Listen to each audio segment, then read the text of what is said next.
Hey guys, tonight we slip back in time to an ancient city nestled beside the Indus River, where the first rays of dawn wash over Mohenjo-Daro's stone streets and bustling bathhouses. You probably won't survive this walk through 4,000 years ago without slipping on a little mud or getting startled by a stray water buffalo. So, before you get comfortable, take a moment to like the video and subscribe, but only if you genuinely enjoy what I do here. And hey, why not drop your location and local time in the comments? It's fun to see where in the world this sleepy journey finds you. Now, dim the lights, maybe turn on a fan for that soft background hum, and let's ease into tonight's journey together.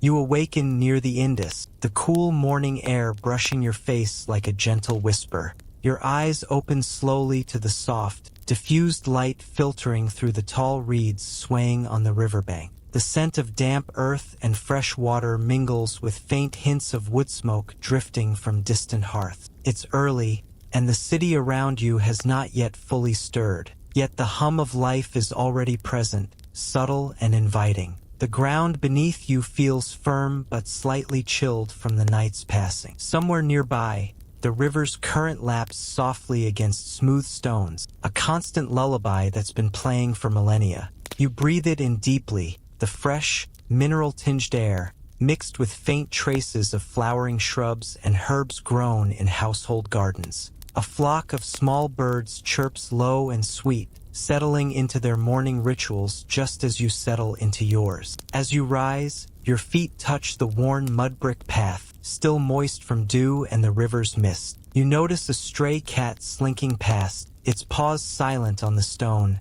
eyes alert and bright in the pale light. The city is awakening slowly, like a giant breathing, its ancient walls stretching and yawning with the dawn. You hear a faint splash, a stone tossed into the water by a child who's already begun the day's first play. Nearby, the gentle murmur of people's voices begins to rise, mixed with the rhythmic clang of clay pots being set out for washing. Historians still argue whether the earliest settlements here were originally planned with sacred bathing in mind, or if the baths evolved later as a natural response to the city's growth. But what's clear is that by the time you arrive, daily rituals involving water and cleanliness are as vital as the morning sun itself. You trudge toward the center of the city, past rows of small homes with flat roofs, each built from baked mud brick and carefully plastered with mud and straw. The air carries a faint mix of scents, smoke from cooking fires, a hint of freshly ground spices,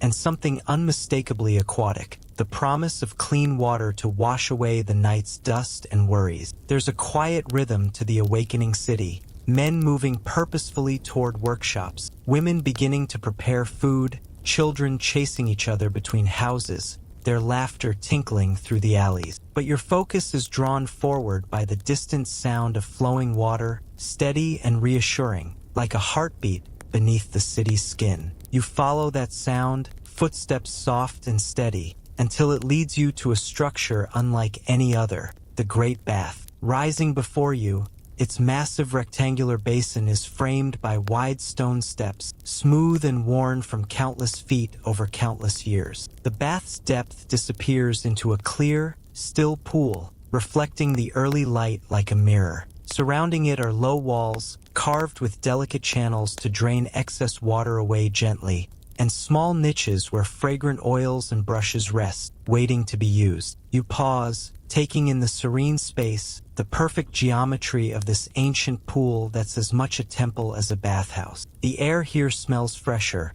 mingled with hints of sandalwood and crushed herbs, drawn from the vessels resting on nearby shelves. You notice the faint echo of water dripping somewhere unseen, a soft percussion that blends with the distant murmur of the river. You probably wouldn't guess that this sophisticated pool was built around 2500 BCE, making it one of the oldest public baths in human history. Its design so advanced that some modern architects still admire its watertight construction and drainage systems. The water flows in and out through carefully engineered channels, ensuring cleanliness and freshness. In fact, the bath was likely sealed with bitumen, a natural tar-like substance, to keep water from leaking like an ancient version of waterproofing that even your high-tech shower at home can only dream of. You lean closer to the stone edge, dipping a finger into the water. It's cool but not icy, carrying the faint taste of the river's minerals and the subtle presence of the herbs soaked into the bathwater.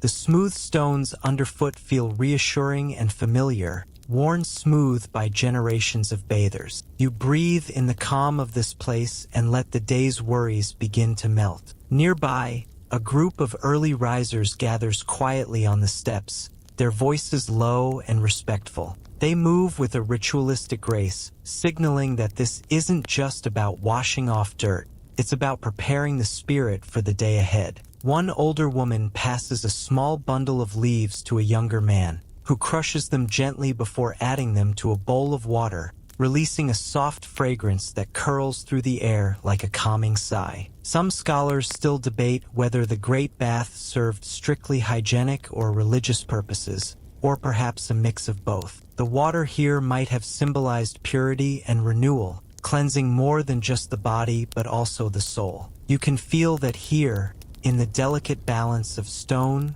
water, and human presence. A faint breeze stirs, rustling the reeds and carrying the distant call of a horn, perhaps an early warning or simply a signal that the city's markets will soon open. You feel the pulse of life returning to Mohenjo-Daro, the slow, steady awakening of a civilization that knew the sacredness of daily care. You straighten and step away, your skin tingling slightly from the cool touch of the bath's air, your mind already drawn forward to what comes next. The rituals that bring water from river to skin, from city to soul. The day's rhythm is beginning, and you are here to witness it all, one gentle moment at a time. You step through the wide doorway of the communal bathhouse, a space that feels both intimate and grand, a sanctuary carved from stone and time. The air inside is cooler, scented faintly with damp stone, and a whisper of herbs left over from the morning's cleansing. The walls are smooth and worn, the colors muted earth tones that cradle you gently as you move deeper into this sacred space. Your footsteps echo softly on the stone floor, a reminder that you are not alone yet, are surrounded by a kind of hushed reverence. Water trickles quietly from narrow spouts set high into the walls, the sound delicate but constant, a soothing murmur that blends perfectly with the rhythmic breathing of the few early bathers already here. You feel the coolness seep into your skin, inviting you to shed the dust of the day before and embrace the slow, deliberate act of purification. Around you, the bathhouse stretches out with purpose. Wide steps lead down into a deep pool of crystal-clear water, its surface catching the soft morning light in gentle ripples. The water is smooth and inviting, a cool embrace against the warmth of the rising sun. You watch a young man lower himself carefully, the stone cold beneath his feet, the water climbing slowly to meet him as he settles into the pool with a quiet sigh. The walls are punctuated with shallow niches, each holding a different implement for the ritual ahead. Simple clay vessels, rough brushes made from plant fibers, and small bowls of fragrant oils sit ready, their presence suggesting that this is more than a place to wash. It is a space where care, intention, and tradition mingle. You reach for a small bowl filled with a pale yellow oil, the scent earthy and slightly sweet, like crushed wheat and wildflowers mingled in the breeze. You smooth the oil across your skin, the coolness heightened by the lingering water droplets clinging to your arms. It's an ancient practice, one that connects you to the people who have come here before, people who understood that cleanliness was as much about feeling whole as it was about hygiene. The oil softens your skin and adds a subtle fragrance that lingers gently, a personal shield against the dust and heat of the day. Historians still argue whether the oils were used purely for hygiene or if they also held medicinal or symbolic meaning. Some suggest they were believed to protect against illness or even evil spirits. Whatever the case, the ritual feels soothing, a small luxury that grounds you in the moment and invites a quiet mindfulness. Nearby, a woman is busy scrubbing her arms and legs with a coarse brush made from twigs. The bristles are rough but effective, and you watch as the dead skin and grime slowly wash away, drifting to the pool's bottom like tiny flakes of forgotten troubles. The brush's fibers scratch softly, a gentle reminder that purification is a physical process as much as a mental one. The bathhouse hums with a gentle social rhythm, but here the conversations are hushed, respectful. You hear the soft murmur of voices sharing quiet greetings, exchanging news about the river's rising water or the upcoming market day.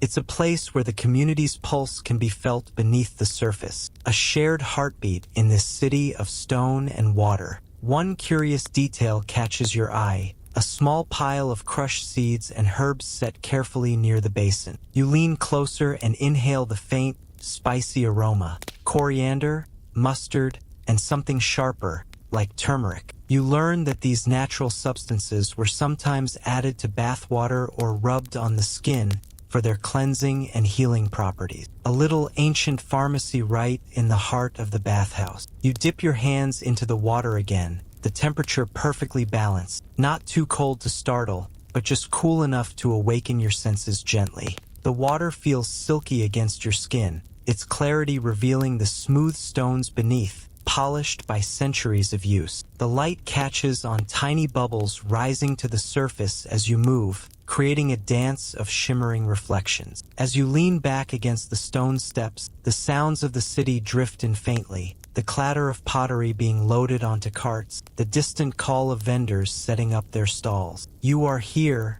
in this timeless moment, a participant in a ritual that has endured for thousands of years. And yet, the familiarity feels comforting, like an ancient lullaby sung softly by water and stone. You might be surprised to hear that Mohenjo-Daro's bathhouses had some of the earliest known examples of sophisticated water drainage systems, with channels that carefully carried away used water, preventing stagnation and maintaining hygiene. It's like the city's engineers were centuries ahead of their time, quietly perfecting what modern cities still wrestle with today. You settle deeper into the calm, the steady rhythm of cleansing becoming a balm for your mind. You think about how something as simple as washing can be an act of renewal, not just of the body but of spirit, a daily gift to yourself amid the city's bustling life. The bathhouse's cool air wraps around you like a soft shawl, and you feel the day's tensions begin to unwind. You smile softly to yourself, imagining the countless others who have stood here, letting water flow over them as they prepare to face their day. You step out of the cool embrace of the communal bath, water still clinging to your skin like a delicate second layer, and head toward a quieter corner where the more personal side of the ritual unfolds. Here, water is gathered, handled with reverence, and used thoughtfully, blending the practical with the spiritual in ways you can almost feel humming beneath the surface. In front of you stands a modest, carefully carved stone basin fed by a slender channel from the larger bath, designed to hold fresh, flowing water. The surface ripples gently as you dip your hand in, feeling the subtle flow of the river's essence captured here, clear and alive. You notice nearby containers made of terracotta and polished shells, vessels meant for pouring, scooping, and mixing, the tools of an ancient, intimate cleansing. Fragrant oils rest in small bowls nearby, their scents drifting lazily through the air. Cedarwood's warm earthiness, sweet jasmine, and a faint hint of camphor that sharpens the senses while soothing the spirit. You lift a tiny bowl, rolling the oil between your palms to warm it before pressing it to your skin, the fragrance unfolding slowly, a gentle caress that lingers even after the oil is absorbed. Historians still argue whether the use of oils and herbal mixtures here was more about practical skincare or if it symbolized spiritual renewal, the blending of body and soul, purity and protection. You can't help but feel it's a little of both, like a whispered secret passed down through generations. Nearby, you see someone using a slender, curved tool made of smooth wood to scrape the skin gently, a practice similar to what we now call exfoliation, designed to remove dead skin and refresh the body. The tool looks simple but effective, its edges worn smooth by use, a tactile connection to countless mornings and evenings spent in this quiet, cleansing dance. Water is carefully poured from one vessel to another, creating a soothing rhythm. Pour, rinse, drip, flow. You watch as a small bowl is filled with water infused with crushed herbs, mint for coolness, neem for cleansing, and hibiscus for its soothing properties. The water sparkles faintly in the sunlight, a vibrant elixir both refreshing and sacred. The bathhouse attendants, with their attentive hands and calm demeanors, treat these oils and waters as precious, almost sacred resources. You can almost imagine the conversations about where the herbs were gathered, perhaps from rooftop gardens or the fertile fields beyond the city walls, each plant carrying stories of sun and soil. This ritual of bathing, you realize, is an intimate ceremony of renewal, a slow, mindful transition from the outside world's dust and heat to the sanctuary of the self. The simple act of rubbing oil into skin, rinsing with cooled, fragrant water, becomes a meditation, a way to connect to the rhythm of life flowing through the Indus. A quirky fact drifts to your mind. Did you know that some ancient Mohenjo-Daro residents may have used crocodile dung as a form of sunscreen? It sounds wild, but researchers suggest it was a practical way to protect skin from the harsh sun, though historians still debate the extent and truth of this claim. You shudder slightly but then laugh softly, imagining the resourcefulness of people long ago, making do with what nature provided. You lean back slightly, feeling the oily softness on your skin, the faint herbal scents swirling around you. Your fingers trail through the water once more, catching the last glimmers of sunlight before the day grows brighter and hotter. The mingling of water, oil, and stone creates a sensory tapestry that soothes your mind, inviting you to slow your thoughts and sink deeper into this ancient ritual. You inhale deeply, tasting the mingled scents, feeling the cool water drip slowly down your arms. Each motion here is deliberate, unhurried, a sharp contrast to the hustle and noise of the outside world. You realize how much care and attention is given to these simple acts, turning the mundane into a moment of sacred calm. You wonder if the people here thought of their bath not just as a place to cleanse, but as a refuge, a space where the cares of the city, the heat of the sun, and the weight of the day could be washed away. You feel a kinship with them in this moment, a timeless connection forged in water and oil. With your skin glowing softly and your spirit calmed by the sacred waters, you prepare to return to the bathhouse's wider spaces, ready to see how this ritual of cleansing flows into the social rhythms of the city. You step away from the quiet sanctuary of oils and fresh water, feeling the lingering softness on your skin as you rejoin the gentle hum of life within the bathhouse's larger space. Around you, the steady murmur of voices forms a comforting background, like the soft rustling of leaves in a warm breeze. The bathhouse is more than just a place to cleanse. It's the heart of community, where stories flow as freely as the water itself. You weave through clusters of people seated on stone benches, their faces relaxed but animated with quiet conversation. Men and women exchange greetings in low tones, sharing news of the day ahead or recounting tales from the previous evening. The atmosphere is calm but lively, a social rhythm that mirrors the slow, steady pulse of the Indus outside. The scent of warmed oils and herbs lingers in the air, mixing with the fresh dampness of the pool. Nearby, a group of artisans discuss their latest work, the intricate pottery that will soon adorn the city's homes, or the finely woven textiles dyed with vibrant natural colors. You catch fragments of their talk, the pride in their voices blending with the easy camaraderie of friends at ease. In one corner, a merchant carefully wraps a bundle of fragrant spices, preparing for the bustling market to open. You watch as a woman gently dabs a bit of scented oil on her neck, the gesture both practical and intimate, a small flourish in the everyday flow. The bathhouse hums with the unspoken understanding that here, everyone is part of a shared story. Historians still argue whether the bathhouse was strictly a place for physical cleansing, or if it doubled as a space for civic gathering and ritual celebration. Either way, you can feel its importance, not just as a utility but as a center where the city's social fabric is woven. You find a quiet spot near the water's edge and sit, your feet dangling just above the cool surface. The stones beneath you are worn smooth, shaped by generations of feet and quiet moments like this one. Around you, the low conversations blend with the soft splash of water and the distant calls of vendors setting up their stalls beyond the city walls. A curious sight catches your eye.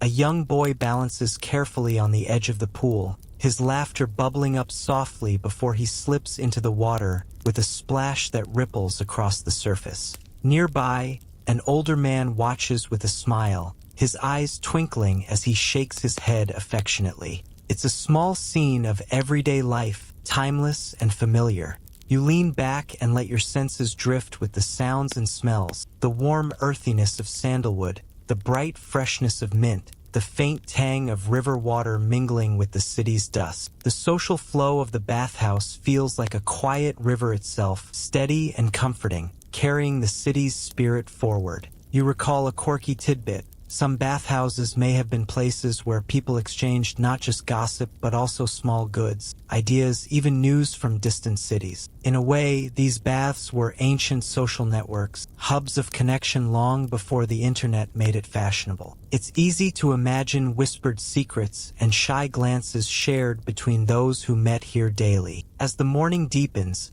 the sun climbs higher, casting warm beams through lattice windows, turning the water into shifting pools of gold. You feel the gentle heat pressing softly against your skin, a reminder that even this cool refuge cannot entirely shield you from the day's rising energy. You take a deep breath, savoring this shared moment in time. The bathhouse is not just a place of cleansing, but a living, breathing community. Here, water cleanses more than skin. It nourishes bonds, refreshes spirits, and renews the rhythm of daily life. You glance again at the steady flow of bathers and caretakers moving with purpose and ease. In their quiet rituals, you sense the heartbeat of Mohenjo-Daro itself, ancient and alive, flowing on through you and every person who has walked these steps. You drift toward the far end of the bathhouse, where the hum of daily life takes on a quieter, more purposeful tone. Here, the caretakers and craftsmen move with practiced precision, their hands busy maintaining the delicate balance that keeps the bath's intricate systems running smoothly.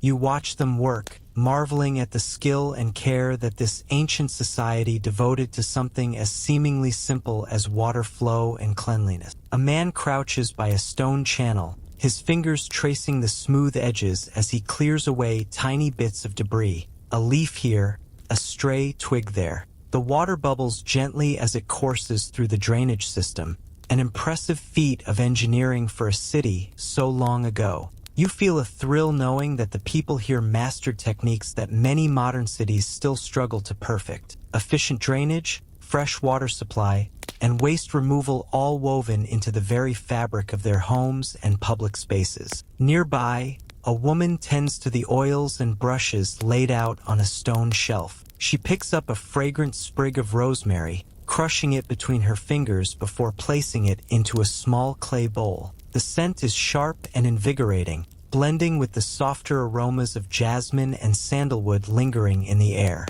She arranges the brushes with care, knowing that each tool plays a vital role in the ritual of cleansing and renewal. Historians still debate whether some of these caretakers had specialized roles akin to early health practitioners, guiding bathers not only in cleanliness but in therapeutic practices as well. It's easy to imagine their quiet wisdom, passed down through generations, blending practical knowledge with a deep understanding of human well-being. You watch a younger apprentice mimic the elders' movements, learning to tend the delicate balance of water levels and oil preparations. Their fingers are steady but hesitant, showing respect for the responsibility they are beginning to shoulder. It feels like a sacred trust, a legacy as important as any crafted pot or woven textile. The air here is cooler, shaded by the bathhouse's thick walls, and you feel the comforting weight of stone around you. A shelter not just from the sun, but from the outside world's noise and chaos. The gentle splash of water,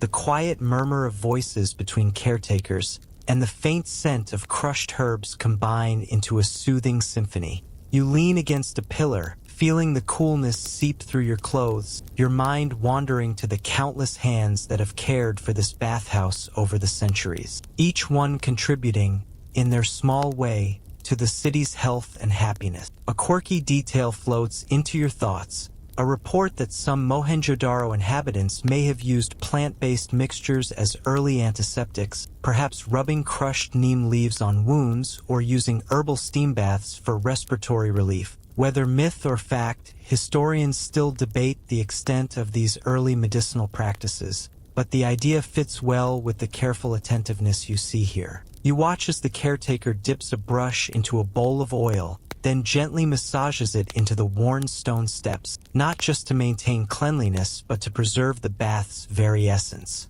It's a ritual of care, a quiet devotion that speaks of respect for both the physical space and the people who use it. The apprentice smiles shyly at you, their eyes bright with the pride of learning, a tradition older than most cities on earth. You feel a warmth spread through your chest, a reminder that these rituals, these acts of tending and renewal, are threads that connect past and present. The bathhouse is more than just stone and water. It's a living testament to human ingenuity, community, and the simple, profound act of caring for oneself and others. Here, in this quiet corner, you glimpse the heartbeat of Mohenjo-Daro's daily life, steady and sure. As the sun arcs higher in the sky, you feel the bathhouse's lively pulse begin to slow, the steady rhythm of the day's rituals softening like the fading echo of a song. Around you, voices quiet and movements grow more deliberate, signaling the gentle winding down of this ancient sanctuary's daily routine. You notice the caretakers moving with a graceful precision, carefully extinguishing small lamps nestled in stone niches, their flickering flames surrendering to the natural light pouring through open windows. The air shifts subtly, cooler now, carrying the faint scent of extinguished oil and cooling stone. The pool's surface, once a shimmering mirror of activity, now lies still and placid, its clear depths reflecting the soft gold of late afternoon light. You step lightly along the worn stone edges, feeling the texture beneath your feet, a tactile reminder of centuries of daily use. The quiet here feels sacred, as if the very walls are breathing a sigh of rest. A gentle breeze drifts in from the river, stirring the curtains of woven reeds hanging near the entrance, casting slow-moving shadows that dance softly across the floor. You inhale deeply, tasting the mingled fragrances of river water, crushed herbs, and cooling stone, a sensory lullaby to ease the day toward evening. Historians still argue about how bathhouses like this balanced practical cleanliness with ritual significance during these closing hours. Did the final extinguishing of lamps symbolize the closing of a sacred cycle, or was it simply a matter of conserving resources? Either way, you can sense the reverence in each deliberate motion. Nearby, a caretaker runs a smooth stone scraper gently over the steps, clearing away any lingering moisture and oils, preparing the space for the quiet of night. The rhythmic scraping blends with the distant murmur of the city settling into its evening pace, a world shifting from activity to rest. You watch as vessels once filled with fragrant oils are carefully sealed and set aside, their scents still lingering faintly, a promise that tomorrow will bring renewal once again. The steady drip of water from a small channel echoes softly, a comforting reminder of the city's enduring life force. A group of bathers, now few in number, sit quietly on benches, their faces peaceful, bodies relaxed from the day's cleansing rituals. They exchange gentle smiles and whispered farewells, their voices blending into the bathhouse's soft twilight symphony. The stone walls seem to absorb the calm, radiating it back in waves of cool comfort. You feel your own breath slow, your muscles loosen, as if the ancient space itself is inviting you to join the cycle of rest and renewal. You recall a quirky detail about Mohenjo-Daro's baths. Some researchers suggest that during closing rituals, bathers may have shared small tokens or words of goodwill, a social custom lost to time but hinted at in nearby artifacts. It's a charming thought, the bathhouse as a place not just of physical cleansing but of human connection and kindness. As evening deepens, you step outside, feeling the cool air of dusk wrap around you like a soft shawl. The city is quieter now, the river's gentle murmur blending with the distant calls of nocturnal creatures awakening.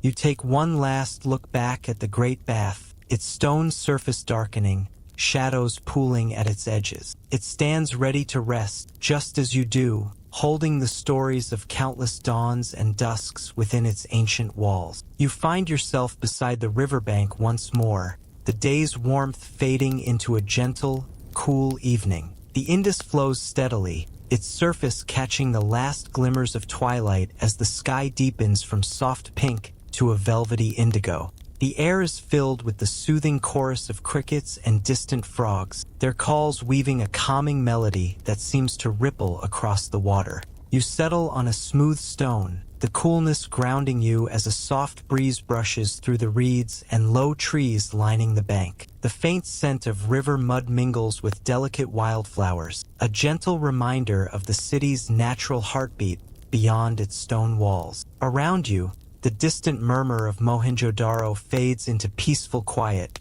a hush settling over the ancient city as night takes hold. You close your eyes briefly and listen to the slow, rhythmic rush of the river, to the whisper of leaves, to the soft breathing of the earth. This moment is a pause, a bridge between day and night, between the bustle of life and the calm of rest. You feel connected to the countless souls who have sat here before, gazing at the same stars, feeling the same river breeze, pondering the mysteries of life. Historians still debate the full significance of river rituals here, whether they were purely practical, meant for water gathering and bathing, or if they carried deeper spiritual meaning tied to renewal and the flow of time itself. You imagine that for the people of Mohenjo-Daro, the river was both a giver of life and a keeper of secrets, a constant companion in their daily rituals. A subtle shimmer appears on the water's surface, a school of small fish darting beneath the ripples, their movements catching what little light remains. You smile softly, feeling the serene pulse of nature's quiet dance. Your thoughts drift to the day's bathhouse scenes, the cool water, the fragrant oils, the gentle hands of caretakers tending sacred spaces. It all feels like a carefully woven tapestry, threads of water and stone, community and solitude, cleansing and renewal. You realize these daily rituals were not just acts of hygiene but moments of mindfulness, connection, and grace. You breathe deeply, allowing the tranquility of the riverbank to seep into your body, softening the edges of your thoughts. The stars begin to twinkle faintly above, each one a distant firelight calling you toward rest. As the night deepens, you feel yourself growing heavier, your eyelids drooping like the petals of a flower folding shut under the moon's gentle gaze. The river's song lulls you closer to sleep, the ancient city resting peacefully beside you. In this quiet reverie, you carry with you the calm and comfort of a civilization that understood the sacred rhythms of daily life, how the flow of water mirrors the flow of time, how cleansing the body can cleanse the mind, and how even the simplest rituals can hold profound meaning. Rest now, knowing you are part of that endless, gentle current. Now, as the night wraps around you like a soft, familiar blanket, feel the day's echoes slowly fading into quiet peace. The gentle river beside you continues its endless journey, whispering secrets only the stars can understand, inviting your mind to drift along its calm current. The cool air brushes softly against your skin, carrying faint scents of earth and water, mingling with the soothing memory of oils and herbs from the ancient bathhouse. Each breath you take deepens your calm, like a lullaby sung by the city itself, cradling you in timeless comfort.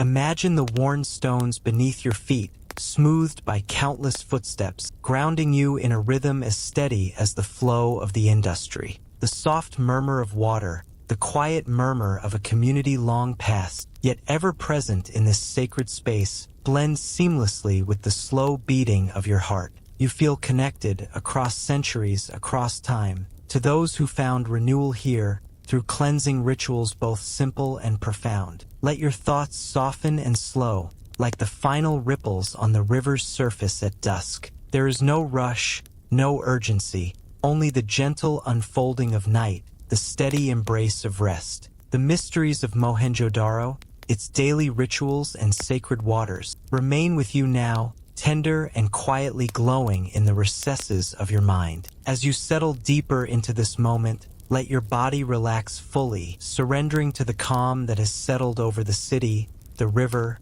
and you. Tomorrow's dawn will come in its own time. Until then, rest in this soft, ancient peace, carried gently on the timeless flow of water and memory. Sweet dreams. Now, as the night wraps around you like a soft, familiar blanket, feel the day's echoes slowly fading into quiet peace. The gentle river beside you continues its endless journey, whispering secrets only the stars can understand, inviting your mind to drift along its calm current. The cool air brushes softly against your skin, carrying faint scents of earth and water, mingling with the soothing memory of oils and herbs from the ancient bathhouse. Each breath you take deepens your calm, like a lullaby sung by the city itself, cradling you in timeless comfort.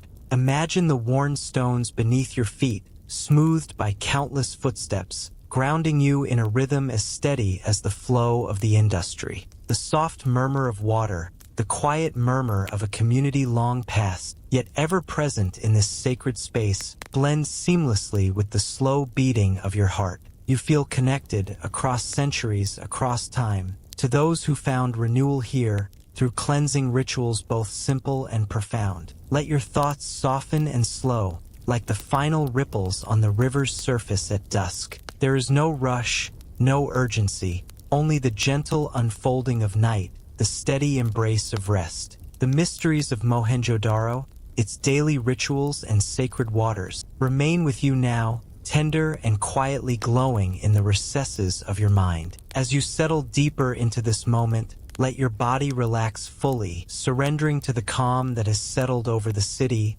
the river, and you. Tomorrow's dawn will come in its own time. Until then, rest in this soft, ancient peace, carried gently on the timeless flow of water and memory. Sweet dreams.